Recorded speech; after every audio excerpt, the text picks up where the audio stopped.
Which statement best describes oxycodone? A. Oxycodone is an over-the-counter medication with no abuse potential. B. Oxycodone is a medication primarily used for anxiety treatment. C. Oxycodone is a Schedule II controlled substance with a high potential for abuse. Or D. Oxycodone is a non-narcotic pain reliever used for mild pain.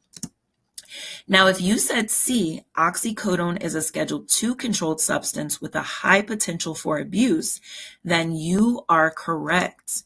Oxycodone, again, is classified as a Schedule II controlled substance due to its high potential for abuse and also dependency.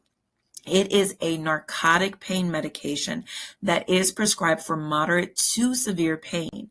It is not utilized for anxiety or even mild pain, and it's not available over the counter. It can only be obtained through a prescription. Now, with Schedule II controlled substances, I want you guys to remember they do have a high potential for abuse and dependency, but they do have medicinal purposes, which means that they can be obtained through a prescription.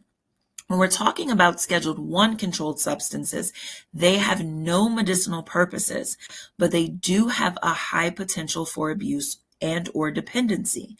Those Scheduled I controlled substances, we call these like the street drugs. Question 5.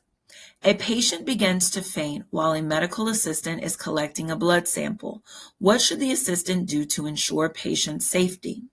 A. Administer oxygen immediately. B. Give the patient a glass of water.